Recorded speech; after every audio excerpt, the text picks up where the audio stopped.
শ্রীলঙ্কার বিপক্ষে প্রথম টেস্ট শেষ হয়েছে বাংলাদেশ দলের। এবার দ্বিতীয় টেস্টে মাঠে নামার জন্য প্রস্তুতি নিচ্ছে দুই দল।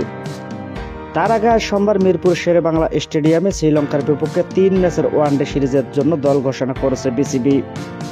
ঘোষিত দলে দীর্ঘদিন পরে ফিরলেন নাঈম শেখ। এছাড়া ইনজুরি কাটিয়ে দলে ফিরেছেন মুস্তাফিজুর রহমান।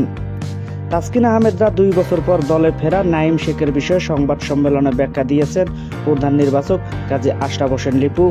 প্রধান নির্বাচক বলেছিলেন, দল নির্বাচনের আগে এই মুহূর্তে আমরা নির্বাচকরা একটা বেস্ট পসিবল কম্বিনেশনের কথা ভাবি। সেটা ভাবার সময় ওপেনারের জায়গা তো একটা স্পেশালের জায়গা, তখন একজন বিকল্প ওপেনারের কথা চিন্তা করতে হয়।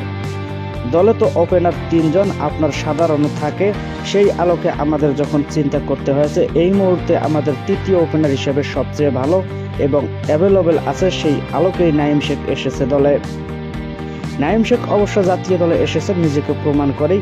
এপ্রিলে শেষ হওয়া ঢাকা প্রিমিয়ার লিগে 11 ম্যাচে খেলে 618 রান করেছিলেন, যা এবারের আসরের তৃতীয় সর্বোচ্চ। এর আগে বিপিএলে ছিলেন সর্বোচ্চ রান সংগ্রহ।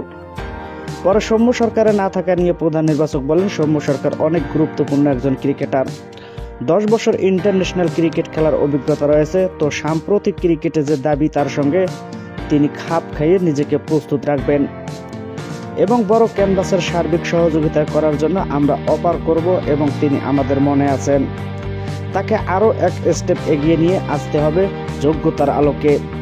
শ্রীলঙ্কা সফরে থাকা বাংলাদেশ দল বর্তমানে টেস্ট সিরিজ খেলছে। গলে প্রথম টেস্ট শেষ হওয়ার পর 25শে জুন কলম্বোয় শুরু হবে দ্বিতীয় টেস্ট। এরপর 2 জুলাই কলম্বোতে শুরু হবে ওয়ানডে সিরিজ। একই মাঠে দ্বিতীয় ওয়ানডে 5 জুলাই, 8 জুলাই তৃতীয় ও শেষ ওয়ানডে পাল্লেকেতে।